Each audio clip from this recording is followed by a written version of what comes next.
All right, well, to look deeper into this, Imbizo, we're very pleased to be joined from our Durban studios by Mr. Lukhona Mnguni, who is an analyst. Lukhona, a very good afternoon to you. Thank you so much for joining us. Look, let's preempt, of course, the Imbizo that is set to take place tomorrow, knowing very well what the King's stance on this matter actually is. What do you think are going to be the type of discussions that will be taking place between the King and those traditional leaders? Amakhosi Nendun. Good afternoon, Alicia. I do not know whether it will be a discussion. We'll have to see how it goes.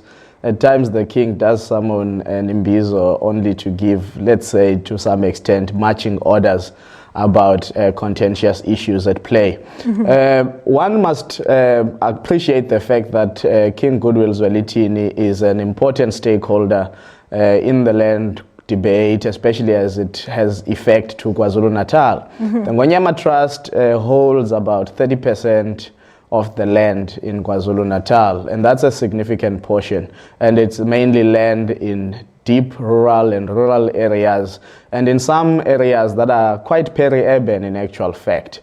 Now, I think the focus will be on how to deal with government. You will know that previously the King has called upon all his quote-unquote subjects. I do not think in a constitutional democracy we can comfortably call people subjects of the King, but he did call upon people who are viewing themselves as pleading allegiance to him to give up 5 rands towards a fund that would assist him to fight this battle legally and by any other means necessary. So I do think tomorrow will be about trying to get a consolidated view of himself and Izinduna and other Amakhosi to see how do they battle going forward this. But the point to make, Alicia, just quickly, is to say the Kgalema Motlanthe high-level panel report proposed 2 things and not one. The first was either you amend the Ingonyama Trust Act substantively in such a way that, yes, the trust still exists, but there is a spelling out of security of tenure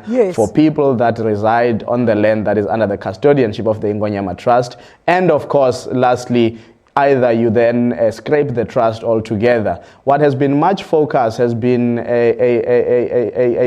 latter proposal to say that let us repeal the act so that you actually kill the trust itself. But of course, if you kill the trust itself, you've got to ask what land management system do you then have? So the question, unfortunately, in KwaZulu-Natal has been presented wrongly by the King for political reasons and by those that are pleading allegiance to the King. They make it seem as though the question of the Ingonyama Trust runs parallel with the question of land expropriation without compensation. And then you get this narrative that people want to take away my land and the land of my people. That is not true. At the heart of the debate on Ingonyama Trust is how do you give security of tenure to people who are already there. So there's no form of expropriation that is going to be happening from the people that reside in these rural areas. What is going to be happening is a change in the land management. And this is the unfortunate debate on land generally across the country. We are confusing land management discussions and land expropriation Absolutely. questions. Lukhona, I think let's go in further on that point. I mean, you were speaking about acts and constitution here. I think when we moved over to the new democracy, the role of traditional leaders is still not yet very clear when it comes to the constitution. And I think this is the biggest issue that we need to be worrying about. Should these be the discussions that need to be held prior to the land debates? Hey, it's a very difficult and delicate situation, and I'll tell you why. First of all, our government institutions do not enjoy, well, we do have wall-to-wall governance in the sense that our municipalities are wall-to-wall municipalities, and you've got councillors in each and every community. However, our institutions, governance institutions, still don't have capacity enough to manage the entire life, social, political, economic, and otherwise life of South Africa. And therefore, traditional leaders do play an important facilitative role in rural communities, whether at the level 1 of making sure that land is accessed by those that need it. So from time to time, you'll hear traditional leaders saying that they are apportioning plots in a place where it has not been occupied because now there is a need and demand for that land. They've also made sure that the land management system in rural areas gives an equal opportunity to an unemployed person to have a possibility to own land as does an employed person. So you create an ease of access, unlike us in the urban areas who talk about barriers to entry into the property market, for example. Those are much lesser in rural areas, and that's a good thing that we need to think very strongly. How do we retain it as we talk about title deeds for rural land? Now, the role of traditional leaders becomes important also in terms of fostering, in some instances, social cohesion. For example, Alicia, in rural areas, you find that there is one police station, it's in the town. There are multiple rural areas, they are not serviced, police can't get there. Of course, it does create, in some instances, situations of mob justice that is ad hocly put together by the communities under the watchful eye of one traditional leader or the other. And there is evolution of these traditional leadership systems and systems of justice at times where people say, well, if there has been blood in an incident, it can't come before the traditional court.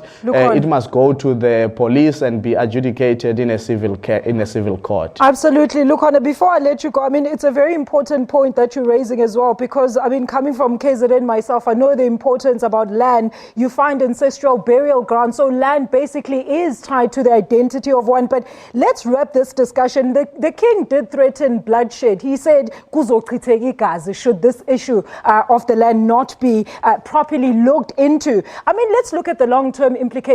Should all these variations now not be looked into, particularly when it comes to the role of kings and traditional leaders in being the custodians of the land? Well, Alicia, we will need more time to unpack the complexities really around King Goodwill Zwelithini, the 1994 settlement. This Ingonyama Trust Act gets signed into law just a few days before elections. It paves the way, particularly also, I think, for the Inkatha Freedom Party to eventually participate in those elections of 1994. I think as we talk about the CODESA moment, we also need to talk about the 1994 breakthrough as it relates to some of the concessions that were made probably to the king here in KwaZulu-Natal and what the implications are for that going forward. So I think in terms of him threatening bloodshed, it's another way of using his bargaining power. You bargain with all you have. It's like with trade unions. They'll say they'll go on a massive strike that will be anarchic, and that's their way of bargaining. So the king wants to be taken seriously and be listened to, and so I think he'll throw any card that is there. But surely as we go to 2019 elections, this land question needs to be resolved, I think, in a way that places out of the electioneering towards 2019 if we do not see it if we don't want to see it causing serious social instability in KwaZulu-Natal. Lukhona, thank you so much for that. That is, of course, Lukhona Mnguni, and he is joining us from our Durban studios, talking to us about the very, very contentious and sensitive land issue. And of course, we do know that Zulu King Goodwill Zwelithini has called an Imbizo tomorrow out in Ulundi with all traditional leaders, where they'll be engaging to try and suss out exactly what this actually means for them. Because previously, what we know, if you come from any rural homeland, you do know that you go pay your taxes by the king. Let's take a quick break. We continue with your story after that.